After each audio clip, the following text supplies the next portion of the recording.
غضبناک مشکلات کا فوری خاتمہ۔ معزز سامعین و ناظرین، 2 رکعت نماز نفل صلاۃ الحاجت پڑھیں اور سلام کے بعد اسی حالت میں کسی سے گفتگو کیے بغیر 3 بار درود شریف درود ابراہیمی، 3 بار سورہ یاسین اور پھر 3 بار درود شریف ابراہیمی ضرور پڑھیں۔ نہایت خشوع، توجہ اور دھیان سے اللہ تعالیٰ سے اپنے مسائل مشکلات کے لیے دعا کریں۔ یہ عمل کسی بھی وقت کیا جا سکتا ہے، مگر تہجد کی نماز کے وقت کر لیں تو سب سے زیادہ بہتر۔ دن میں کئی بار بھی کیا جا سکتا ہے۔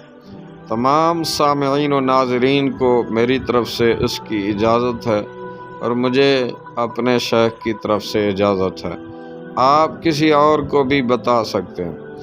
ایک نہایت متقی صالح درویش کی خدمت سے یہ عمل حاصل ہوا۔ انہوں نے فرمایا، مسئلہ چاہے کسی بھی قسم کا ہو، دنیاوی ہو یا کسی شخص سے، کاروبار کا ہو، اولاد کا ہو، رشتوں کی بندش کا ہو، تمام مسائل کے لیے یہ نفل پڑھنے کو بتائے۔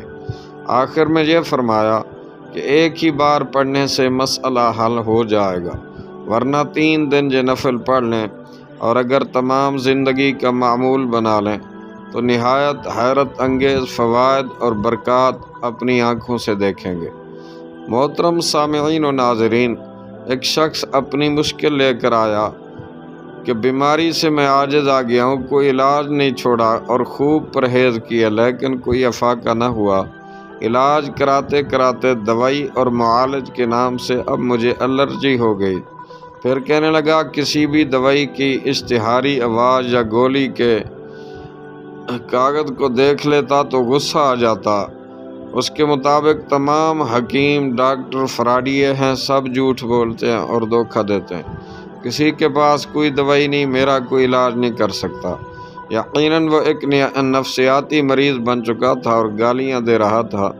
میں نے اس مریض کو دیکھا بھی نہیں بلکہ میں نے تو ایک دوسرے مریض کو بتایا تھا۔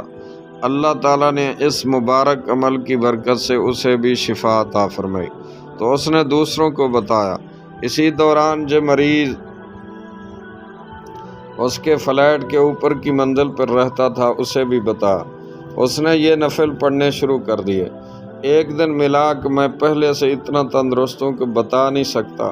وہ کم از کم 1.5 گھنٹہ اپنی صحت کی داستان بیان کرتا رہا۔ پھر ایک بار مجھے ملنے آیا تو ایک رومال میں ادویات کی گٹھڑی باندھی ہوئی تھی۔ وہ دکھا کر کہنے لگا، ایسی کئی گٹھڑیاں نوٹوں کی خرچ کر چکا ہوں۔ واقعی عمل لاجواب ہے۔ یہ شخص دراصل ڈاکیا تھا۔ اب اس نے ایک لاجواب کام کیا۔ جہاں بھی جاتا کسی کو کسی بھی قسم کی مشکل میں مبتلا دیکھتا تو فوراً اس نفل کی ترکیب بتا دیتا۔ چونکہ نفل نماز آسان اور بالکل تھوڑے وقت میں پڑھی جاتی ہے، اس لیے ہر شخص پڑھتا۔ اس کی عادت ہے کہ پھر پڑھنے والے کے پاس وقتاً فوقتاً جاتا رہتا اور اسے مزید پڑھنے اور یقین، توجہ اور دھیان جما کر پڑھنے کی ترغیب دیتا رہتا ہے۔ پھر اس نے وہ تمام نام لکھنا شروع کیے کہ جن لوگوں کے مسائل حل ہوئے۔ یہ ڈاکیا اب تک اپنے مشن میں لگا ہوا ہے۔ میرے خیال میں یہ مبارک اور نفع بخش کاروبار ہے۔ ایک دائی میرے پاس اکثر عورتوں کے امراض کا مشورہ کرنے آتی ہے۔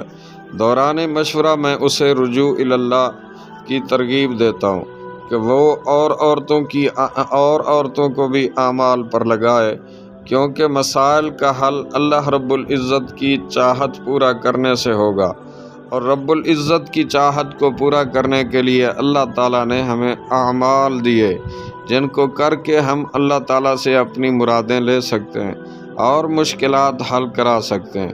اس دائی کو میں نے یہ نفل سمجھا دیے۔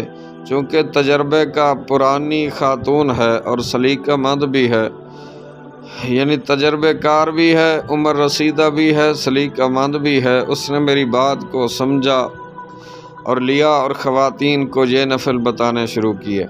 دائی نے بتایا کہ کتنی خواتین کی اولاد نہیں تھی، علاج کرا کے تھک گئی تھیں، کئی جگہوں سے علاج کرائے لیکن کہیں فائدہ نہ ہوا۔ کئی خواتین بیرون ملک بھی علاج کرا کے آئی تھیں لیکن اللہ رب ذوالجلال نے ان مبارک نوافل کی برکت سے